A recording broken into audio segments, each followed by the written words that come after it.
The camera flashes are like 1,000 tiny suns exploding in my face. They're relentless, a popping, searing white that blinds the audience but can't touch me. I float here in the cold, dead air above the stage, unseen. Down there, my sister, Elena, preens. She clutches the heavy, geometric crystal of the James Beard Award to her chest, tears streaming down her perfect face. They call it the Oscar of the food world, and she's just won it for my mole. This recipe, she says, her voice trembling with practiced emotion, it's more than just food. It's my heritage. It's a connection to my abuela, a secret passed down through generations, a secret I've worked tirelessly to perfect to make my own. A wave of nausea, potent even in my spectral form, rolls through me. The metallic taste of betrayal, sharp and coppery as blood, floods my mouth. My ghostly fingers clench into fists, a useless gesture. The rage is a physical thing, a fire that licks at the edges of my translucent form, making the air around me shimmer. Her heritage? Her secret? I spent 3 years in the cramped, damp basement of our family home, surrounded by humming freezers and the earthy smell of dried chiles, perfecting that mole. I was the one who charred the tomatoes until they blistered and wept. I was the one who ground the spices by hand, the rhythmic scrape of the molcajete a constant prayer. I was the one who discovered that the true secret, the ingredient that elevated it from merely good to sublime, wasn't some rare chocolate or exotic nut.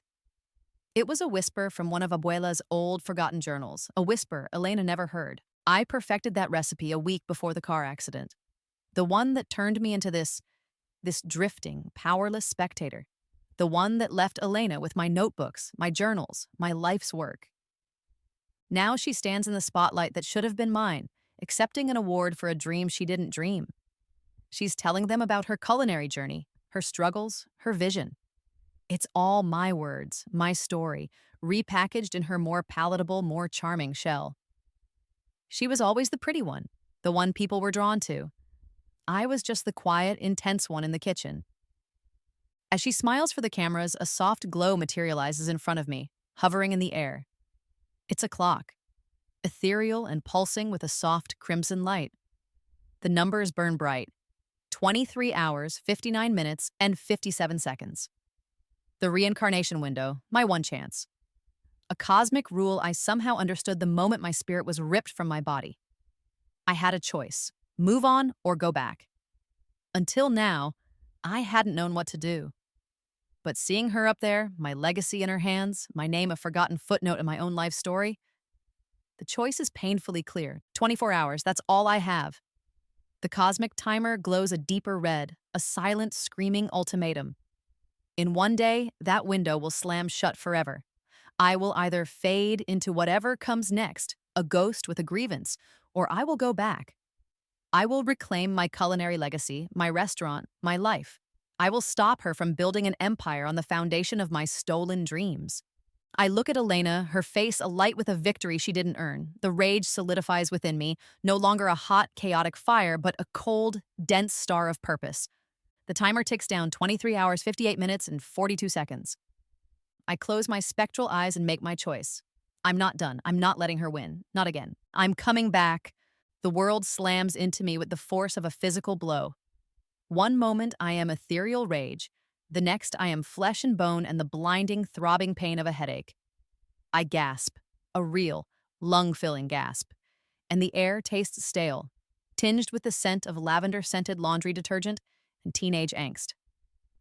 My own, I crack my eyes open.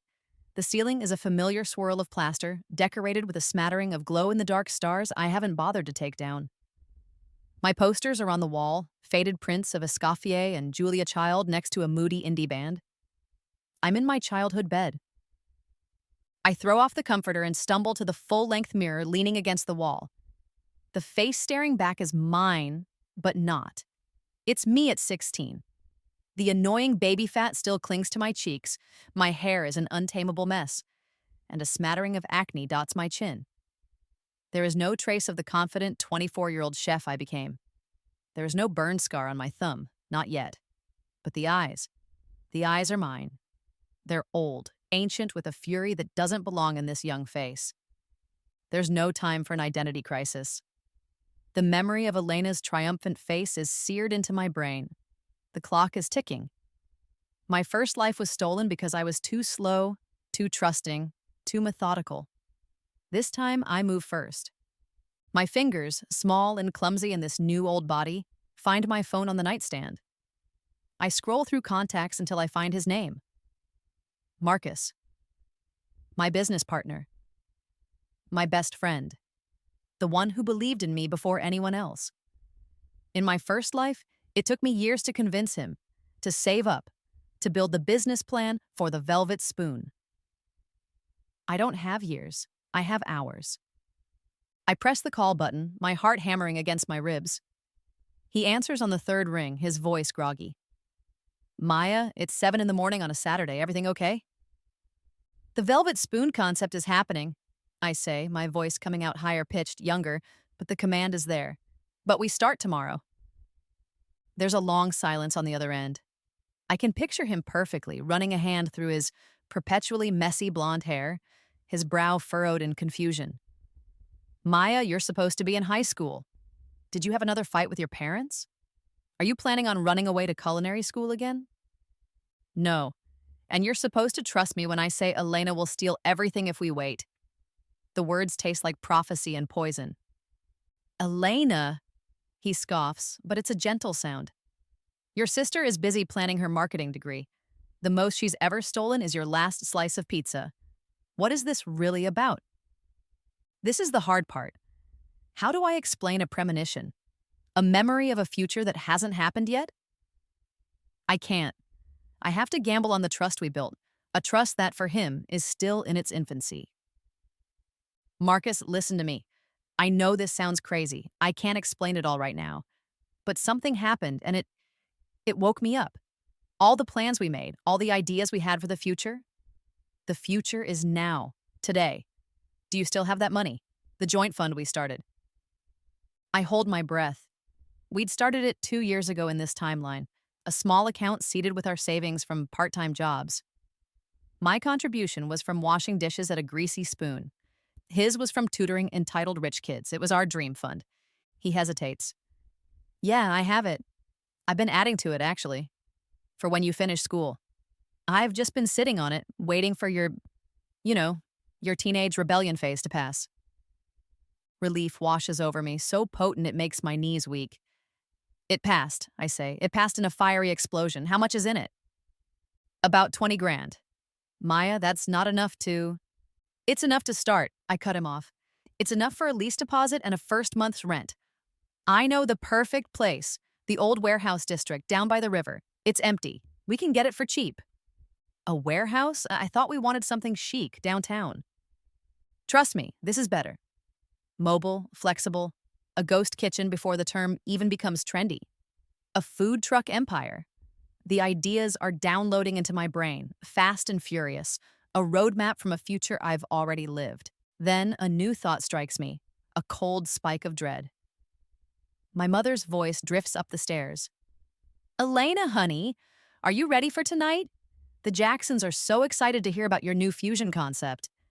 Tonight. Of course. In my first life, that dinner was the beginning of the end. Elena had experimented with a few of my developing recipes, wowing our parents' wealthy friends. One of them, a prominent restaurant investor, took her under his wing. She used my food to build her connections, laying the groundwork for her theft brick by brick.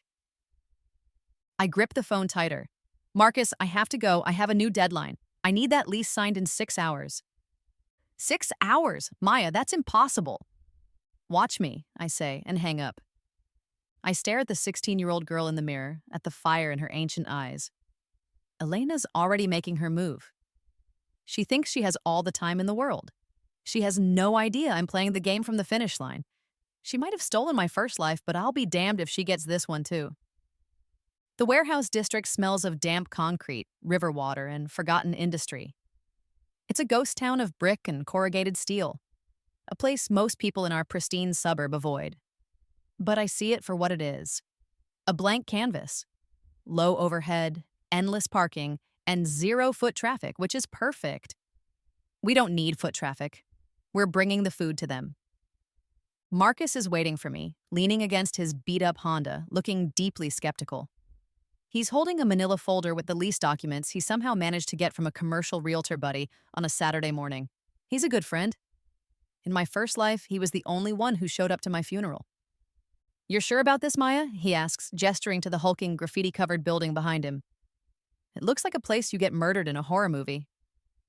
"It's perfect," I say, my eyes tracing the clean lines beneath the grime. Big bay doors for a truck, enough space for 3 full prep stations, and the zoning is mixed use. We won't have any neighbors to complain about the noise or the smokers. He shakes his head, a small smile playing on his lips. "You've thought this through." "I've had a lot of time to think." "More than you know." Just as I reach for the lease documents, the purr of a luxury engine cuts through the silence. A sleek black Mercedes sedan glides to a stop a few feet away. The passenger door opens and Elena steps out, looking impossibly chic in a cream-colored pantsuit. She's not 16 anymore in my mind.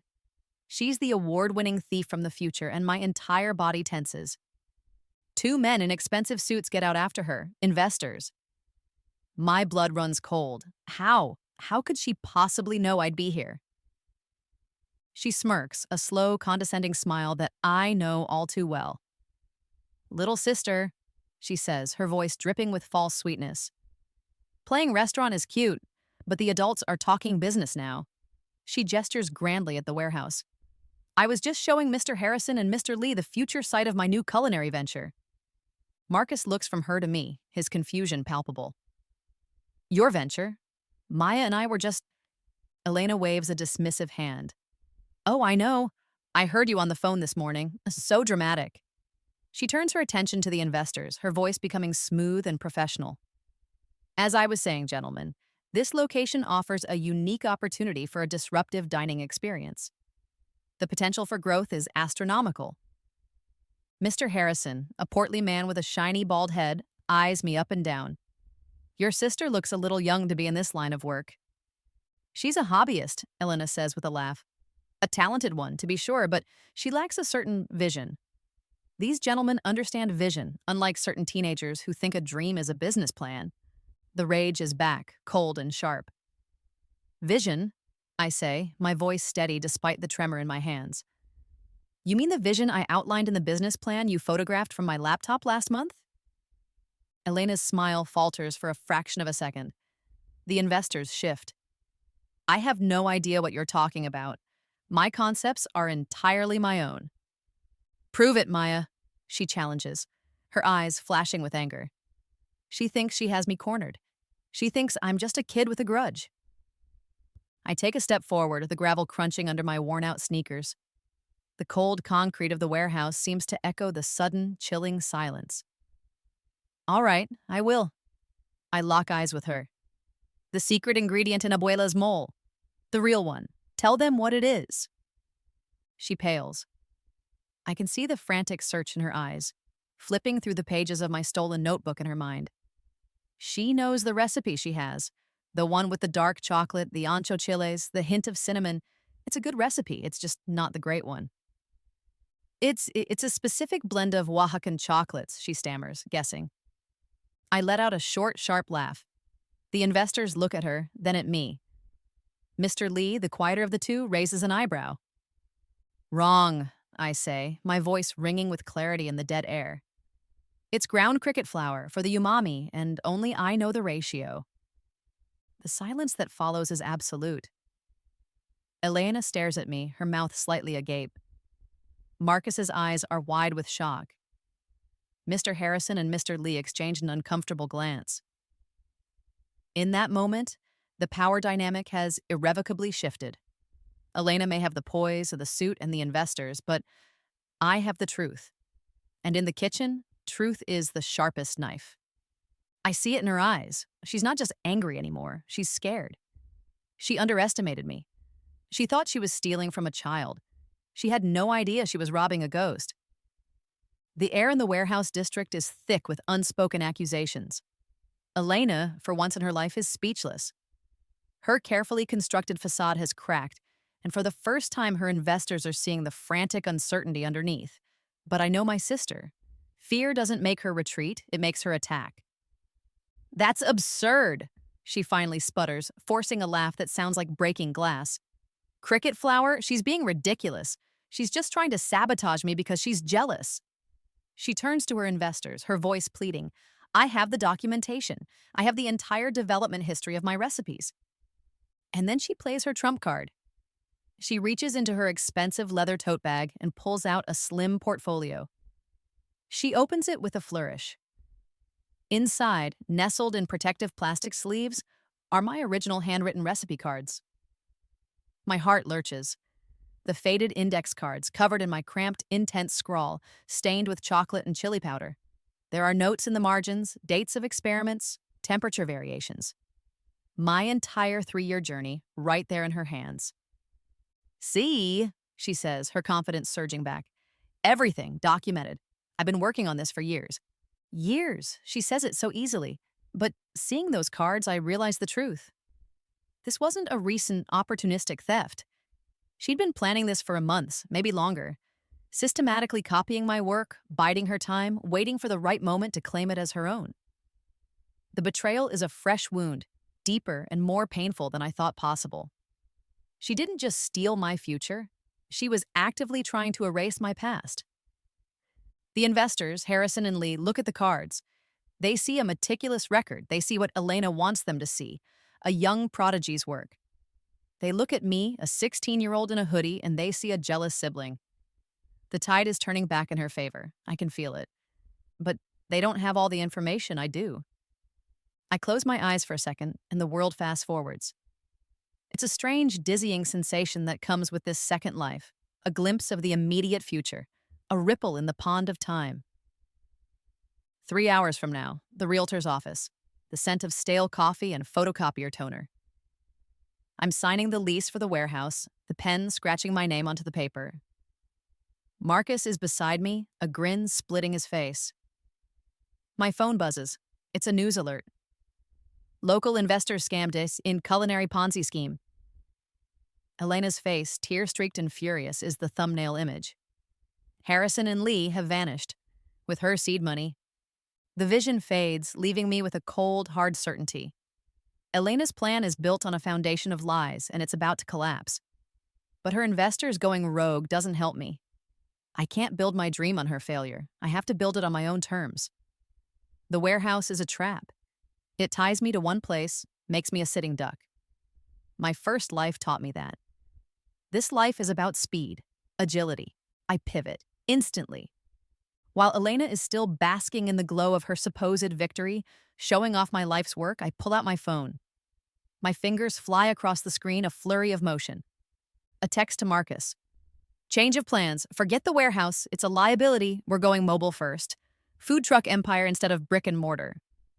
Meet me at pre-owned provisions on Chester Ave in 20. We're buying a truck.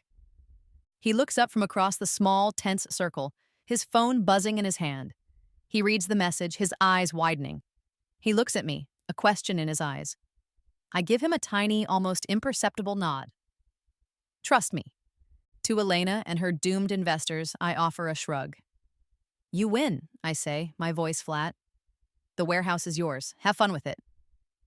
Elena's smirk is triumphant. I knew you'd see reason, little sister. Stick to bake sales. She thinks she's won the war. She has no idea I've just changed the battlefield entirely. I turn and walk away, leaving her there with my stolen past in her hands. She can have the cards. She can have the warehouse. I'm taking the future. Marcus catches up to me at his car. Maya, what the hell was that? A food truck? We don't have a plan for a food truck. I do, I say, pulling open the passenger door. I have a plan for a 50-truck fleet, a national franchise, and a line of retail sauces that will put her little award to shame. But it starts today, with one truck. He stares at me, a mixture of awe and terror in his eyes. You're serious. I've never been more serious in my life, I say, or the last one. He shakes his head as he gets in the driver's seat. You're scaring me a little, Maya. Good, I reply, buckling my seatbelt. That means I'm doing it right. He starts the engine and we pull away, leaving Elena standing in front of her hollow victory. She can have the ghost of my old dream. I'm busy building a new one that moves at 60 miles an hour. The truck is a beast. A retired delivery van painted a hideous shade of beige with more miles on it than I can count. But the engine is solid. The kitchen space is workable, and the price is right. We buy it with cash from our dream fund. 2 hours later, it's at a 24-hour garage getting a custom vinyl wrap. The design is simple, elegant, and powerful, a deep, rich burgundy, the color of dried chiles, with elegant cream lettering that reads, Abuela's Kitchen. And below that, a simple tagline, the legacy you can taste. My legacy, not Elena's. Marcus works his magic, pulling strings I didn't know he had. He calls in favors from his father's construction company for a quick kitchen build-out. He gets our permits expedited through a cousin who works at the city clerk's office. Everything is moving at lightning speed, a whirlwind of logistics and frantic energy. This is what I was missing in my first life. I had the vision, but not the urgency. Now, I have both. By 5 o'clock, we're street legal, stocked, and ready to go. And I know exactly where our first stop will be. The address is seared in my memory, a sleek glass and steel office building downtown where Elena is meeting with Harrison and Lee to finalize their investment. We pull up to the curb directly in front of the main entrance. The street is bustling with the after-work crowd. I throw open the serving window, the smell of my real, authentic mole, crickets and all, wafting into the air. It's intoxicating. It's a siren song. We don't even have to call out. People just stop. They follow their noses, their faces a mixture of curiosity and hunger. A line forms in minutes. What is this? A woman in a business suit asks. Abuela's Kitchen, I say with a bright, confident smile. We're serving up some family recipes today. A little preview of our menu. First taste is on the house. I hand her a small cup of the mole, rich and dark, served over a piece of grilled chicken. She takes a bite. Her eyes widen. Oh my God, she says, her voice a reverent whisper. That's incredible. The line grows longer. The buzz gets louder. And then, just as I knew she would, Elena storms out of the building. Her face is a mask of pure fury. Harrison and Lee are trailing behind her, looking confused. What are you doing? She shrieks, her voice sharp enough to cut glass. This is my investor presentation. You can't just steal my presentation. I lean out of the truck window, my smile never wavering. Watch me, I say, my voice calm and clear, loud enough for everyone in line to hear. These are family recipes, Elena, not your intellectual property, and this family believes in sharing. She sputters, her face turning a blotchy red. I have documentation. I have proof that I developed these fusion techniques. Do you? I ask, raising an eyebrow. Because you have my documentation, which, coincidentally, I am now showing to your investors via livestream. I gesture to Marcus, who is standing off to the side, holding his phone up. On the screen, a split view shows my face and a series of scanned documents. My original notebooks, my abuela's journal, all with clear, dated entries that predate Elena's development by years. Marcus, I say, my voice still light, tell them what else you found. Marcus grins. Happy to. You see, gentlemen, he says, addressing the bewildered investors. Elena has been secretly filming Maya's cooking sessions for the past year. She told our parents she was just trying to learn family traditions. But the timestamps on the video files are very interesting. They prove that every single one of her original concepts was cooked by Maya first. He airdrops the video files directly to Harrison and Lee's phones. They watch, their faces growing grimmer with each passing second. They see me in my own kitchen, creating the very dishes Elena just tried to sell them as her own. The evidence is irrefutable. It's a digital smoking gun. Elena looks like she's been struck by lightning. The board meeting she was supposed to have in 20 minutes is now in execution. Her financing, her reputation, her entire stolen dream, it's all disappearing in a puff of smoke and the scent of my mole. Social media is already exploding. Someone in line started tweeting and the hashtag is catching fire, #RecipeThief. Elena looks at me, her eyes filled with a toxic mix of hatred and disbelief. I'll ruin you, she hisses. I just smile and hand another free sample to a new customer. You can't ruin something you can't catch, sis. She stands there, defeated, as her investors turn their backs on her and walk away without a word. The dream is over. Her dream, anyway. Mine is just getting started.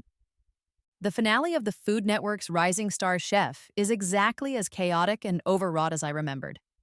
Bright lights, frantic camera crews, and the manufactured tension that makes for good television. In my first life, I watched this episode from my hospital bed, a morphine haze dulling the sharp edges of my despair as some other talented young chef won the title.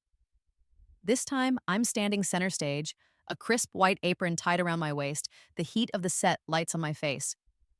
And across from me, looking pale and venomous, is Elena. After the food truck fiasco, she'd spun a wild tale of sibling rivalry and corporate espionage, somehow managing to talk her way into the competition as a last-minute replacement. She painted herself as the victim, the professionally trained chef whose naive little sister was trying to ride her coattails. The network, smelling drama, ate it up. They billed it as a sister versus sister culinary showdown. They had no idea it was a battlefield for a stolen soul. Our prep stations are identical. Our menus, by the network's dramatic decree, are also identical. We are both tasked with creating a 3-course meal based on our shared family heritage. My menu is a celebration. Hers is a confession. "You shouldn't be here, Maya," she snarls under her breath as the host, a celebrity chef with blindingly white teeth, introduces us. "You're 16. This is my career launch, not your little hobby project." "Funny," I murmur back, my hands deftly chopping cilantro. Because Chef Rodriguez, one of the judges, remembers teaching these exact knife techniques to me at her summer culinary camp when I was 12. I glance over at the judges' table. Chef Ana Rodriguez, a legend in the culinary world, my first real mentor, gives me a small, encouraging smile. She remembers. In this life, I made sure of it. I'd found an old photo of us at the camp and sent it to her last week, jogging her memory. Elena's hands falter over her sea bass. "She's lying," she says, a little too loudly. A camera swings in her direction. "She's always been jealous of my culinary school training. She's just a copycat." The host raises an eyebrow. "Strong words, Elena, but the proof is in the pudding, as they say. Or, in this case, the cochinita pibil." I keep my cool, moving with an economy of motion that feels both foreign and familiar in this younger body. My muscle memory is from a future she can't comprehend. "Then explain," I say calmly, not looking up from my station. "Why your signature knife work, the one you supposedly learned at the Culinary Institute, perfectly matches the practice videos I posted on my private food blog back in 2019. "Those videos could be doctored," she retorts, her voice rising in panic.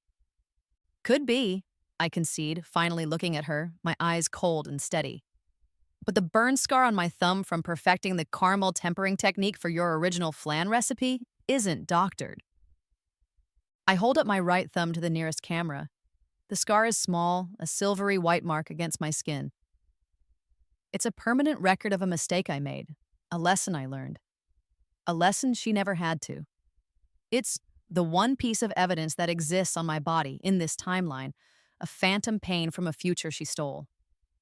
The judges lean forward, whispering amongst themselves. Elena stares at my thumb, her face ashen. She has no comeback. There is no lie that can erase a physical fact. The final hour of the competition is a blur of searing, sautéing, and plating. My hands move on autopilot, crafting the dishes that are as much a part of me as my own heartbeat. Elena, on the other hand, is a mess. She's flustered, her movements jerky and uncertain. She tries to replicate the mole, but she gets the ratios wrong. It's too bitter. She tries to temper the caramel for the flan, but burns it twice. Without my notebooks, without my videos, without me to steal from in real time, she is lost.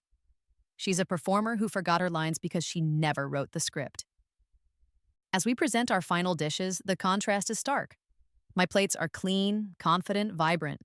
Hers are sloppy, hesitant, a pale imitation. Chef Rodriguez takes a bite of my mole. Her eyes close and a slow smile spreads across her face. "There is a story in this food," she says, her voice resonating with authority. "There is history and love and a deep, deep understanding of the ingredients. This is soul." She then tastes Elena's. Her expression is unreadable. And this, she says, setting her fork down gently, is a memory of soul. Just then, a commotion erupts from the side of the studio. A man in a suit is speaking frantically into his phone. I recognize him. It's one of the other investors Elena had been courting, the ones who replaced Harrison and Lee. He's shaking his head, his face grim. He catches Elena's eye and mouths two words. We're out. Her last hope, publicly withdrawing their support on national television. The final domino has fallen. Elena crumbles, not with a bang, but with a quiet, defeated slump of her shoulders. She knows she's lost. Not just the competition, but everything. Chef Rodriguez stands. The decision is unanimous, she announces, her eyes finding mine. The winner of the $50,000 startup grant and the title of Rising Star Chef is Maya. The studio erupts in applause. Confetti rains down, but I barely notice. I'm looking at Chef Rodriguez. She's not just looking at me with professional approval. There's something else in her eyes, an idea. And Maya, she adds, her voice cutting through the noise, when you're ready to expand Abuela's Kitchen beyond food trucks, you call me. I think we have the makings of a franchise here. I smile, a real, genuine smile. This victory is sweeter than any award. It's not just about getting my recipes back. It's about reclaiming my future. A future that is suddenly, dazzlingly, bigger than I ever could have dreamed. The sting of her final defeat is still fresh when Elena finds the letter. I left it for her, tucked inside an old cookbook in her room. It's my acceptance letter to the Culinary Institute of America, the top-tier, world-renowned school she always lorded over me. The postmark is crisp and clear. It's dated 3 years before she even submitted her application. In my first life, I'd deferred my admission, wanting to get the velvet spoon off the ground first. It was a choice that cost me everything. In this life, it's the final, quiet checkmate. I watch from the doorway as she pulls it out. I see her read it, her shoulders slumping as the last bit of her self-deception evaporates. I was never in her shadow. She was desperately trying to stand in my light. 6 months later, the world has changed. The name Abuela's Kitchen is on the lips of every foodie in the tri-state area. We have 12 trucks, each a gleaming burgundy beacon of culinary success, operating in 3 different states. We are a phenomenon. The lines are legendary, the social media buzz is relentless, and the profits are staggering. We're outgrowing the food truck model faster than I can plan for it. Chef Rodriguez's franchise offer is looking more and more like an inevitability. And Elena is my sous chef. She works the line in our main commissary kitchen, the very warehouse we once fought over. She's quiet now, humbled. The arrogance has been stripped away, replaced by a genuine desire to learn. She's meticulous, she's focused, and for the first time, she's creating, not copying. She's finally learning the recipes honestly, feeling the rhythm of the kitchen in her own bones. Sometimes I catch her watching me during a busy service, a strange look on her face, a mixture of resentment, awe, and something that looks a lot like respect. She'll never know the truth. She'll never know I had to live my life twice to get here, that my victory was born from the ashes of a future she burned to the ground. She thinks this is a story of sibling rivalry. She has no idea it's a ghost story. Tonight, after a grueling 12-hour shift, we're sharing a staff meal, just the two of us, too tired to speak. She plates a new dish she's been working on, a deconstructed chile relleno with a smoked cashew cream. It's innovative, it's bold, it's all hers. I take a bite. It's delicious. It's good, Elena, I say, and I mean it. A small, genuine smile touches her lips. It's the first one I've seen in months. Thanks, chef. Watching her find her own path, her own flavor, her own pride, it tastes sweeter than any revenge. This joint success, this fragile peace we've built, is a better victory than the one I had originally plotted from beyond the grave. I smile, tasting the complex flavors of my second chance, already plotting the next phase of our franchise domination. The future is a banquet, and I'm ready to feast. Everything seems perfect. But as I watch Elena clean her station, a flicker of unease, a phantom echo from my first life, brushes against my soul. I glance at my phone and see a new email from Marcus. The subject line is urgent partnership restructuring. A cold knot tightens in my stomach. The betrayal I thought I'd outrun is still hunting me. It just has a different face this time. The next battle is already beginning, but that's a problem for tomorrow. Tonight, I have a new recipe to approve.